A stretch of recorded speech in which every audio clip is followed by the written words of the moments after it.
Come together, the Neutral Zone, with your hosts, Bird Gang representative Casual E and Sean McConnell from Casual Sports, me, Jay Adams, and NFL vet Ed Smith from Easy Sports Talk. Buckle up for 60 minutes of NFL football previews and pick'ems. Hold tight as we preview this week's games with in-depth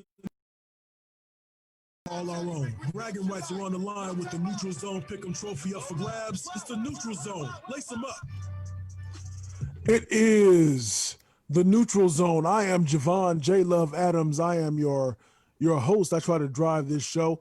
And with me, as always, is the one and only Casual E. Earl Burnett. He runs this KSRNAZ.com thing. And then, of course, Sean McConnell.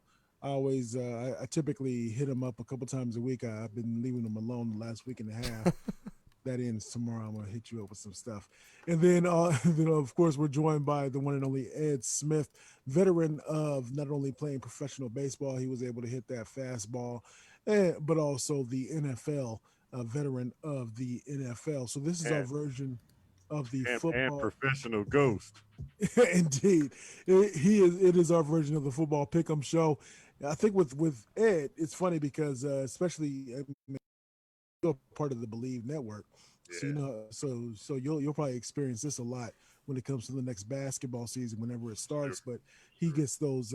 It's in at ESPN they call it the car wash when you go through all these different things. So I'm glad I don't have to do that stuff. So I'm Jay Love. I drive the show, man. I just run it. I just drive the show, and I just make the jokes. And you do a really good job at it. So we keep track on what we do here. We are a Cardinals centric show. So I'm going to let Sean let us know in terms of what the standings are, because at the end of the season we give a trophy, and I already kind of know, but you know what I'm saying, we'll figure that stuff out. Do standings really mean anything? I mean, really? It looks like they do. I mean, I'm a Lakers fan, and I have my mask because my wife was kind enough to give me a mask, and so when I go into some of the places that I go into to get my Starbucks coffee and all that type of stuff, feel free to jump on the partner. The people will say, "Hey, congratulations to your Lakers." Yeah, I didn't do a damn thing. All I did was watch and get mad and all that type of stuff. But anyway, so it is our version. So we break it down into segments. So blame the messenger, which would be me. The way that these are broken down, we have the first segment, which are the games that I say are, the ones that we really want to talk about for various reasons. Second segment is always about the Arizona Cardinals, because we are an Arizona Cardinals centric show at our core. And then the third segment, of course, that would be the second tier of games. And then the fourth, we don't really care about those. And the thing, hey, I know you do all this hard work putting this thing together, man, but I'm always finding something, dude. Yeah. How the hell does the Jets end at the top of anything? I'll tell you about that. I'll tell you when we get there. One moment. Man, you don't. Damn, dog. You have no idea how I was going through these games and trying to figure out who was supposed to be I wanted first, to hear second, it. I know third. you got something for it. I got it. And so I was thinking about your behind when I put the Bills and the Jets at this spot, and so I have a good. I believe I have a good reason for it. Okay. Maybe it might be, as the kids like to say, cap. It might be cap, but we'll see how it goes. But Sean, let us know. And again, our brother, Ed Smith, he typically is the fourth pain here. But again, he's going through the car wash here, so that's how it goes. So he may join us, he may not, but he got a big ass hit anyway. So Sean, let us know where we stand on the standing so far as we get ready to enter the 7th week of the NFL season. All right, so we're gonna go last to first like we normally do. So all week long, Earl's bragging about how he went opposite of the trend. He's gonna flip the script this week. This is the week he's gonna make. He's gonna make all this ground up, and his last 4 picks bombed on him. And so now back at the bottom again and with 55 points. Still making his picks, though, filling out the bracket like he's supposed to. Hasn't missed a week like last year, so that's good. We're proud of you. Next, it's going to be Jay. You're at 58. Ed made up a lot of ground. He's at 59. You're one behind him. And now myself, I am back with a 4-point lead at 63. Holding on to this trophy. A couple of weeks ago that my youngest son, because I suck at this, so we confer. So last week he had a bad week, and I said, "Son, we can't have another bad week like this." But when you have a bad week, I give you